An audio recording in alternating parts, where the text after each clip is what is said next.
ଶିଆଳି ବେଳାଭୂମିରୁ ଶହ ଶହ ଟ୍ରିପ୍ ବାଲି ଲୁଟି ନେଲେ ମାଫିଆ। ଜଗତସିଂହପୁର ଜିଲ୍ଲାର ପ୍ରସିଦ୍ଧ ପର୍ଯ୍ୟଟନସ୍ଥଳୀ ଶିଆଳି ବେଳାଭୂମିରେ ବାରମ୍ବାର ସମୁଦ୍ରକୂଳ ଲଙ୍ଘୁଥିବା ଅଭିଯୋଗ ହେଉଛି। ଏନେଇ ବିଭିନ୍ନ ଗଣମାଧ୍ୟମରେ ଖବର ଶିରୋନାମା ପାଲଟିଥାଏ। ମାତ୍ର ଏଠି ସମୁଦ୍ରକୁ ସୁରକ୍ଷା ଦେଉଥିବା ପ୍ରାକୃତିକ ହେନ୍ତାଳବଣ ଓ ବାଲି ବନ୍ଧକୁ କିଭଳି ଭାବରେ ମାଫିଆମାନେ ଲୁଟି ନେଇଛନ୍ତି ତାହା ଆଗଧାଡ଼ିର ଗଣମାଧ୍ୟମ କିମ୍ବା ପ୍ରଶାସନିକ ଅଧିକାରୀଙ୍କୁ ଦେଖାଯାଉନି ତାହା ସାଧାରଣରେ ପ୍ରଶ୍ନବାଚୀ ସୃଷ୍ଟି ହୋଇଛି। ସାଧାରଣ ବାସିନ୍ଦା ଅଭିଯୋଗ କରିବା ପରେ ବି କୌଣସି କାର୍ଯ୍ୟାନୁଷ୍ଠାନ ହୋଇନଥିବାରୁ ପରିବେଶବିତ୍ ଓ ସମାଜସେବୀମାନେ ଘୋର ଅସନ୍ତୋଷ ବ୍ୟକ୍ତ କରିଛନ୍ତି। ସୂଚନା ମୁତାବକ ଏହି ଶିଆଳି ବେଳାଭୂମିରୁ ଶହ ଶହ ଟ୍ରିପ୍ ବାଲି ଉଠାଇ ନେଇ ସରକାରଙ୍କ ମନରେଗା କାର୍ଯ୍ୟରେ ବ୍ୟବହାର କରାଯାଉଥିବା ଦେଖିବାକୁ ପାଇ ସ୍ଥାନୀୟ ଗ୍ରାମବାସୀ ଓ ଯୁବକମାନେ ଜଙ୍ଗଲ ବିଭାଗ ଅଧିକାରୀଙ୍କୁ ଅବଗତ କରିଥିଲେ। ଦୀର୍ଘ 4 ଦିନ ବିତିଗଲା ପରେ ବି କୌଣସି କାର୍ଯ୍ୟାନୁଷ୍ଠାନ ଗ୍ରହଣ କରାଯାଇ ନାହିଁ। ଏଥିପାଇଁ ସାଧାରଣରେ ଦାବି ଜୋର ଧରିଥିବା ବେଳେ ଜଗତସିଂହପୁର ଜିଲ୍ଲାପାଳ ମହୋଦୟ ବାଲି ମାଫିଆଙ୍କ ସହ ଭିତିରି ସଲାସୁତୁରା ଥିବାରୁ ଖଣି ଅଧିକାରୀ ଏବଂ ତିର୍ତ୍ତୋଲ ଥାନା ଅଧିକାରୀଙ୍କ ଉପରେ କାର୍ଯ୍ୟାନୁଷ୍ଠାନ ଗ୍ରହଣ କଲା ପରେ ଏଭଳି ଜିଲ୍ଲାର ଏକ ପ୍ରସିଦ୍ଧ ପର୍ଯ୍ୟଟନସ୍ଥଳୀରୁ ବାଲି ଚୋରା ଚାଲାଣ କିଭଳି ଜାଣିପାରୁନାହାନ୍ତି ବୋଲି ପ୍ରଶ୍ନ କରିଛନ୍ତି। ଦେଖାଯାଉ ଏହି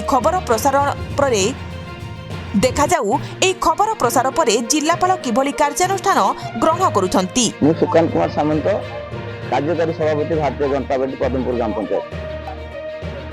ଆଗରୁ ଯେତେବେଳେ ବିଗତ ଦିନରେ ସରକାର ଯେମିତି ଚାଲିଥିଲା ମାନେ ଭତ୍ତା ଚୋର ଆବାସ ଚୋର, ଏବେ ବାଲି ମାଫିଆ ମାନେ ଭାରି ଉତ୍ପାତ କଲେଣି।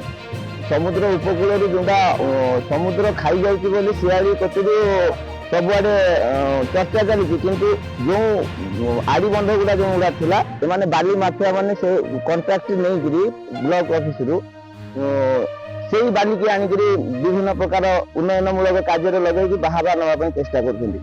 ଯେଉଁଥିରେ କି ଆମର ବିଲ୍ ହେଇଛି, ଏନ୍ଆର୍ଜିଏସ୍ ବିଲ୍ ହେଇଛି, ଆପଣ ଦେଖିପାରୁଥିବେ ସାମ୍ନାରେ ବୋର୍ଡ ଅଛି, 8 ଲକ୍ଷ ଟଙ୍କାର ବିଲ୍ ହେଇଛି, କିନ୍ତୁ ବାଲି ଆଣିକିରି ଲୋକାଲ ବାଲି ଲୁଣି ବାଲି ଆଣିକିରି ଯୋଉଟା ଶିଆଳି ପାଇଁ ଯୋଉଟା ବିପଦ, ସେ ବିପଦକୁ ଆହୁରି ବିପଦ ଆଡକୁ ମୁହାଣ କରିକି ଆଣିକିରି ସେ ବାଲିଟା ଫିଲିଂ କରୁଛନ୍ତି ମାନେ ଏନ୍ଆର୍ଜିଏସ୍ କାମରେ। କିନ୍ତୁ ସେମାନେ କହୁଛନ୍ତି ଆମେ ତ ଘରକୁ ନେଇକି ଯାଉନ। ଆରେ ଭାଇ, ଘରକୁ ଯଦି ବାଲି ନେଇକି ଯାଉନ, ଘରକୁ ତ ଟଙ୍କାଟା ନେଇକି ତମେ ଯିବ। ଏ ତ ଅନୁଷ୍ଠାନ ଖାଲି ଖର୍ଚ୍ଚ, ଅନୁଷ୍ଠାନକୁ ବଦନାମ କରିବା ପାଇଁ ମାନେ ଚାହୁଁଛନ୍ତି। ଅନୁଷ୍ଠାନରେ ବାଲି ପକେଇ ଦେଉଛନ୍ତି କିନ୍ତୁ ବିଲ୍ କରିକି ସେମାନେ ନେଇକି ଯାଉଛନ୍ତି।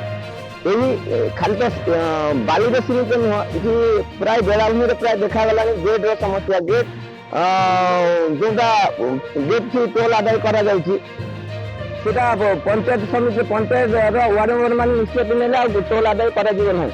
ତାକୁ ବିଭିନ୍ନ ପ୍ରକାର ନୋଟିସ୍ ମାଧ୍ୟମରେ ମଡ଼ାଗଲା, କଲର ଦିଆହେଇକି ମଡ଼ାଗଲା, ତଥାପି ସେମାନଙ୍କର ଭିତରେ ମିଲି ଭଗତ ହେଇକରି ପୁଣି ବି ଲୋକଙ୍କୁ ହଇରାଣ କରିକି ଗେଟ୍ରୁ ଟୋଲ୍ ଆଦାୟ କରାଯାଉଛି।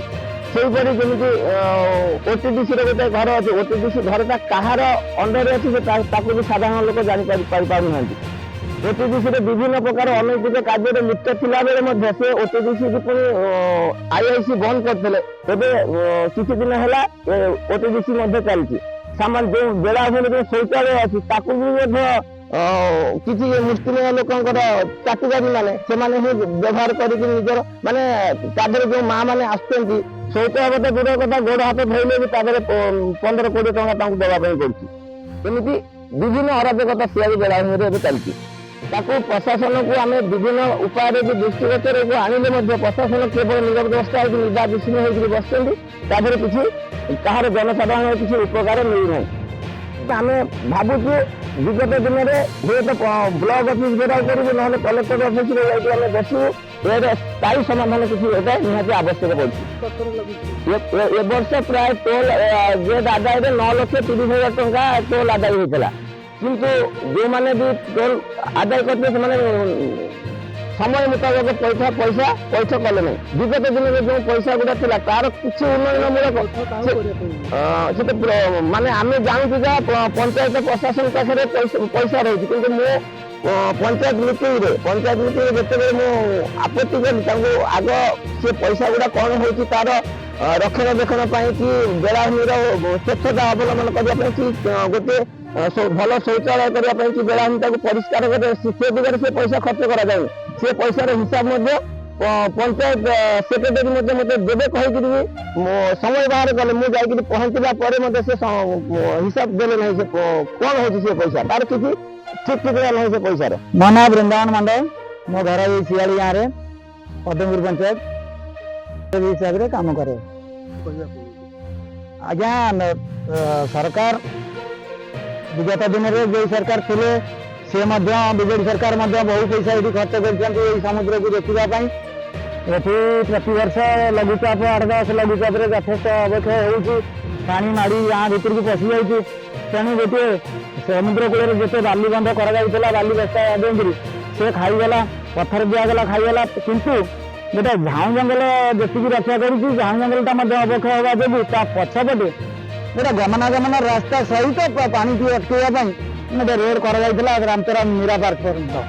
ସେଇଟା ମହରମ ପଡ଼ିକି ରାସ୍ତା ହେଇଥିଲା ଏବଂ ସେ ରାସ୍ତା କରେ ଆଉ ଗୋଟେ ବାଲି ବନ୍ଧ ମଧ୍ୟ ସପୋର୍ଟ ହେଇକି ଥିଲା। ତା ଦେହରେ କିଛି ଆମ ସ୍ୱେଚ୍ଛାସେବୀ ପିଲାମାନେ ମିଶି ଫରେଷ୍ଟ ଡିପାର୍ଟମେଣ୍ଟ କୋଅପରେସନରେ ଆମେ କିଛି ତାଳ ଗଛ ଲଗେଇଥିଲୁ। ସେ ତାଳ ଗଛ ଆଜି 3 ବର୍ଷ ତଳର ତାଳ ଗଛ। କିନ୍ତୁ ଏବେ ବାଲି ମାଫିଆ ରାତିରେ ବାଲି ତାକୁ ତାଡ଼ି ନେଇ ଏବେ ଏନର୍ଜି କାମରେ ଲଗେଇଛନ୍ତି। କିନ୍ତୁ ସେ ଗଛ ଗୁଡ଼ାକୁ ଛାଡ଼ି ଦେଇଛନ୍ତି 200 ଫୁଟ ଖଣ୍ଡେ ଜାଗା 10 ଫୁଟ 6-7 ଫୁଟ ଗଭୀରରେ 12-14 ଫୁଟ ଓସାରରେ ତାଡ଼ି ନେଇଯାଇଛି। ସେ ଗାଡ଼ି କେତେ ଲାଗିଥିଲା କଣ କରୁଥିଲା ଆମେ ଜାଣିନୁ, ଦେଖିଲୁ ମେସିନରେ ଦାନ୍ତ ଲାଗିଛି ମାନେ ମେସିନ ଜେସିବିରେ କାମ ହେଇଛି, ଟ୍ରାକ୍ଟର ସରି ପଡ଼ିଛି ମାନେ ଚକା ସରି ପଡ଼ିଛି ମାନେ ଟ୍ରାକ୍ଟର ହେଇଛି। ବାଲି ଅନୁମାନ ଆମେ କରୁଛୁ 6-7 ଟ୍ରିପ୍ ହବ ନିଶ୍ଚିତ, 700 ଟ୍ରିପ୍ ହବାର। ଏ ଖବର ଆମେ ତ ଜାଣିନାହୁଁ ରାତିରେ କଣ ହେଇଛି। ସକାଳେ ଆମେ କିନ୍ତୁ ଆସି ଦେଖିଲା ପରେ ଫରେଷ୍ଟ ଡିପାର୍ଟମେଣ୍ଟକୁ ଜଣେଇଥିଲୁ, ଗାର୍ଡ ଆସିଥିଲେ, ଗାର୍ଡ ଆସି କହିଲେ ଆମେ ଇନକ୍ୱାରି କରିଛୁ ତାପରେ ଆମେ ଯାହା ବ୍ୟବସ୍ଥା କରିବୁ। ହଁ ନିଶ୍ଚୟ, କାମ ତ ଯାହା କଂକ୍ରିଟ କାମ ମାନେ ସବୁ ଜାଗା ମିଠା ବାଲିରେ ହବା କଥା, କିନ୍ତୁ ଏଠି ତ ଲୁଣି ବାଲି ଫୋଲିଂ କରିଛନ୍ତି ଆଉ ହବା ପାଇଁ ନଷ୍ଟ ହବା ପାଇଁ ବୁଝିବ।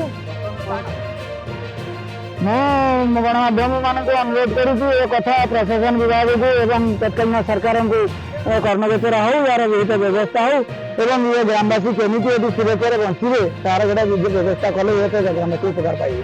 ମୁଁ ବୈଦ୍ୟନାଥ ବିଶ୍ୱାଳ, ପଦ୍ମପୁର ଓଲରା ମୋ ଘର। ମୁଁ ସମାଜସେବୀ ଭାବେ କାମ କରୁଛି। ସରକାର ଏଠି ଶିଆଳି ବେଳାଭୂମି ସୁରକ୍ଷା ପାଇଁ କୋଟି କୋଟି ଟଙ୍କା ଖର୍ଚ୍ଚ କରୁଥିଲା ବେଳେ ବାଲି ବସ୍ତା ପ୍ୟାକିଂ କରି କେମିତି ସମୁଦ୍ର ଖାଇବା ପାଇଁ ନ ଖାଇବା ପାଇଁ ବ୍ୟବସ୍ଥା କରୁଥିଲେ ମଧ୍ୟ ଏଠି ମାଫିଆଙ୍କ ଦ୍ୱାରା ଚୋରା ବାଲି ରାତି ଅଧରେ ଏଠି ଚାଲାଣ ହେଉଛି। ଜଳନ୍ଦକୁ ଆପଣଙ୍କୁ ଦେଖାଇବାକୁ ଚାହୁଁଛି, ଏ ଦେଖନ୍ତୁ ଏ ବାଲି ଗଦା ହେଇଛି, ମାନେ ହଜାର ହଜାର ବାଲି ଟ୍ରିପ୍ ଆସି ଅନେଶରେ ଏଠି ବାହାରୁ ବାଲି ଆଣି ପ୍ୟାକିଂ କରିବା କଥା, କିନ୍ତୁ ଏଇ ଲୁଣି ବାଲିରେ ଏଠି ପ୍ୟାକିଂ କରାହେଉଛି ସମୁଦ୍ରକୁ ତାଡ଼ିକିରି ରାତି ଅଧରେ।